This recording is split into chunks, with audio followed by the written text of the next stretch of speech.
not taxing the rich is not the answer. In fact, he says it will have the opposite effect.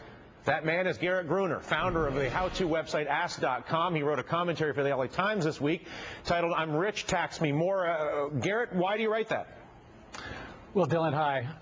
I've been an investor and an entrepreneur for 25 years, and I've been involved in companies in the software industry and in biotech and energy and so on.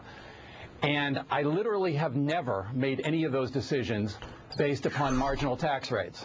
You know, I did that during the Clinton tax plan when marginal tax rates were at 39.6 for me, and under Bush when they got down as low as 35%, and it never made the slightest difference. So that allowing the Bush tax cuts to lapse will again have no effect on my investment in innovative jobs and new industries.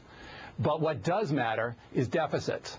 And if we allow that those Bush tax cuts to lapse, we'll collect an additional $700 billion over the next 10 years, and that really matters. Is the tax debate between taxing the rich and their income or taxing the middle class and their income, or however you want to look at income taxation, inherently a false debate? In other words, if you wanted to look at the tax code as a way to create investment in this country, if you wanted to look at the tax code as a way to create jobs in this country, if you want to look at the tax code as a way to eliminate all sorts of bad behavior, wouldn't you tax consumption and behavior as opposed to income, period? Wouldn't you forego all this rich versus poor and focus on vice taxes, the real cost of oil, luxury taxes, et cetera? Is that right or wrong in my own view, in your opinion? Well, I think there's a couple of things here. First of all, I think that progressivity in the tax code really matters. So, you know, the tax code is ridiculously complex. And if I were, you know, if I could make these decisions on my own, one of the things I'd do for sure is radically simplify it. But radical simplification doesn't necessarily mean making it regressive. I think it's very important that we have a progressive tax code in the system. And in fact, I think that, you know, the level of inequality that was created by the Bush tax cuts itself contributed towards the to the economic collapse that we had in 2008.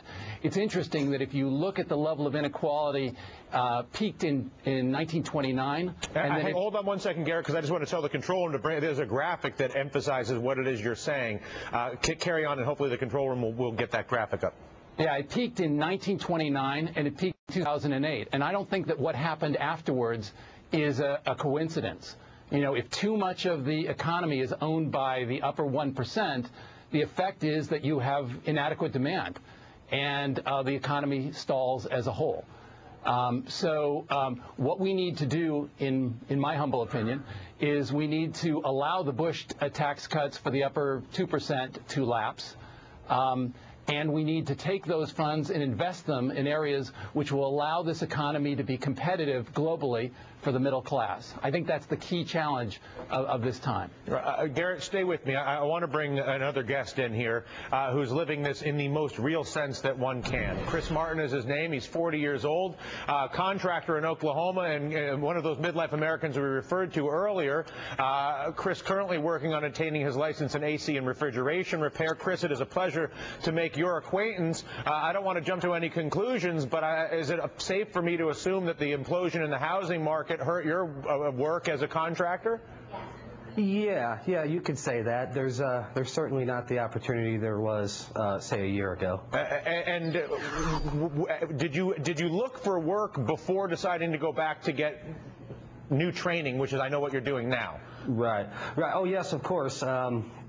And I had to wait for the training, so certainly I looked and didn't find much. And what is it that you're learning to do now, and why is it that you think that learning that AC and refrigeration repair has a higher probability of providing you with employment?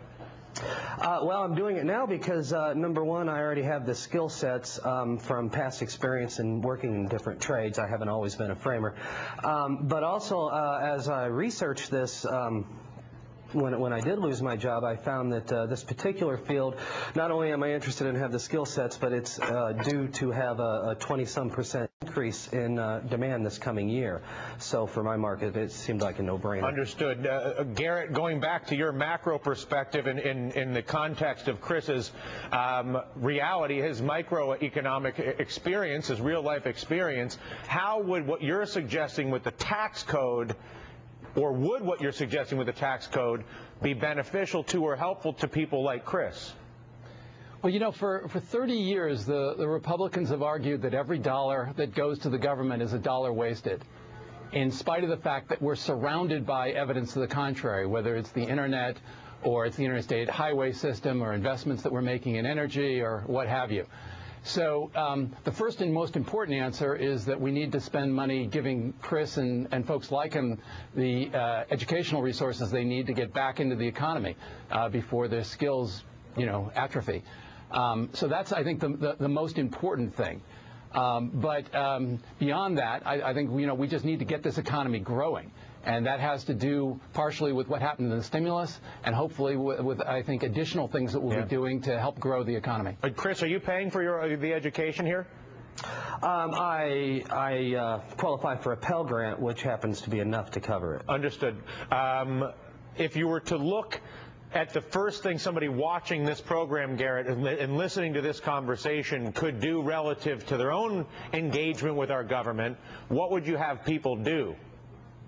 What is the specific sentiment regarding tax policy that you're advocating, I guess, is what I'm asking you.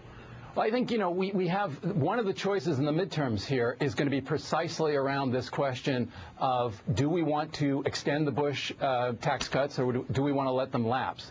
And I think the parties are in very different places on this. The Republicans feel strongly that delivering for that upper 2% of income owners, or income generators rather, is critical. And I think that that's a mistake. And I think that, you know, that this is an area in which the Democrats are right, and what we should do is let those lapse. Garrett, a pleasure. Thank you so much. Garrett Gruener, founder of Ask.com. Chris, thank you so much. Short notice, I know, from school midday to national TV solving America's jobs problem in the afternoon. Thank you for giving us a little bit of time and sharing your story with us. Best of luck, Chris. Thank you. Thank you. Thank you both. Another reminder about our Big Thursday show this week at one of our nation's largest job fairs. To Texas we are headed. They say everything is bigger there, and we are expecting a big crowd.